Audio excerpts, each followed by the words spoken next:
बातमी आहे भाजपा संदर्भात। नागपूरमध्ये आज भाजपाची महत्त्वाची बैठक होणार आहे। लोकसभा निवडणूक तयारीचा या बैठकीत आढावा घेतला जाणार आहे। उपमुख्यमंत्री देवेंद्र फडणवीसांसह चंद्रशेखर बावनकुळे या बैठकीमध्ये मार्गदर्शन करणार आहेत। नागपूरमध्ये भाजपाची महत्त्वाची बैठक बोलावण्यात आली आहे। या बैठकीमध्ये देवेंद्र फडणवीस आणि बावनकुळे मार्गदर्शन करतील। लोकसभा निवडणूक तयारीचा आढावा घेणार आहेत।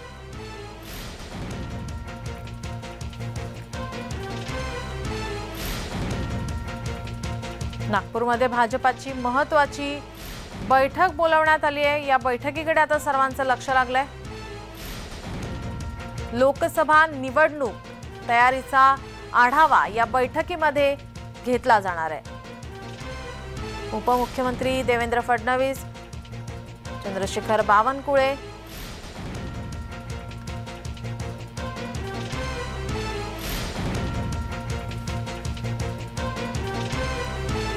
या बैठकीमध्ये मार्गदर्शन करणार आहेत। या ठिकाणी भाजपाच्या कार्यकर्त्यांना, नेत्यांना या बैठकीसाठी आमंत्रित करण्यात आलं आहे। नागपूरमध्ये या बैठकीचं आयोजन करण्यात आलंय। केंद्रीय मंत्री सुद्धा भाजपाचे या ठिकाणी या बैठकीला उपस्थित राहणार असल्याची सध्या माहिती समोर येते। या बैठकीकडे सर्वांचं लक्ष लागलंय। लोकसभा निवडणुकीच्या पार्श्वभूमीवर या बैठकीचं आयोजन करण्यात आलंय। लोकसभा निवडणुकीचा या बैठकीमध्ये आढावा घेतला जाणार आहे। महत्त्वाची अशी ही बैठक होणार आहे। या बैठकीकडे सर्वांचं लक्ष लागलंय। लोकसभा निवडणूक तयारीचा या बैठकीत आढावा घेतला जाणार आहे, मार्गदर्शन केलं जाणार आहे। आपले प्रतिनिधी कुणाल भोईटे आपल्यासोबत फोन लाईनवरून जोडलेत। कुणाल, काय अधिकची माहिती? नीलम, आता सगळ्याच पक्षांनी लोकसभेच्या अनुषंगाने आपली यंत्रणा आहे ती सज्ज करण्यास सुरुवात केलेली आहे। प्रत्येक गटाकडून म्हणजेच शिवसेना असेल, उद्धव ठाकरे गट असेल,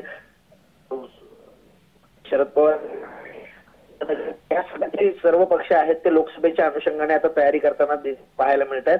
मात्र आता भाजपने देखील यामध्ये आता या संपूर्ण रणशिंग फुंकलेलं पाहायला मिळतंय। संपूर्ण ठिकाणी आता भाजपच्या ज्या बैठकींचं सत्र आहे ते सुरू होणार आहे। आज कोराडी गावामध्ये, बावनकुळे यांच्या गावामध्ये मोठ्या प्रमाणात जी बैठक आहे पदाधिकाऱ्यांची ती घेण्यात येणार आहे आणि या बैठकीमध्ये सर्वच जे पदाधिकारी आहेत त्यांना मार्गदर्शन करण्यात येईल। आगामी लोकसभा निवडणुकीमध्ये कशा प्रकारे आपली रणनीती असली पाहिजे यावरतीच मार्गदर्शन उपमुख्यमंत्री देवेंद्र फडणवीस आणि बावनकुळे करतील। नीलम, कुणाल, केंद्रीय मंत्री भाजपाचे जे आहे ते सुद्धा या बैठकीला येणार असल्याची माहिती मिळते आहे।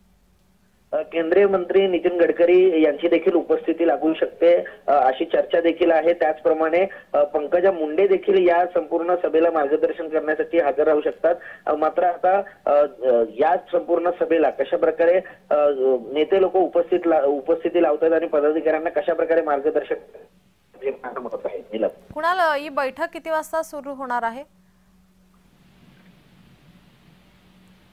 कुणाल, ही बैठक किती वाजता सुरू होणार आहे त्या संदर्भात काय माहिती? कुणाल, काही तांत्रिक अडचणींमुळे आपला आवाज आमच्यापर्यंत पोहोचत नाहीये। नागपूरमध्ये भाजपाची महत्त्वाची अशी ही बैठक बोलावण्यात आली आहे। केंद्रीय मंत्री नितीन गडकरी या बैठकीला उपस्थित राहणार असल्याची माहिती मिळते। पंकजा मुंडे सुद्धा या बैठकीला मार्गदर्शन करणार असल्याचं समजतंय।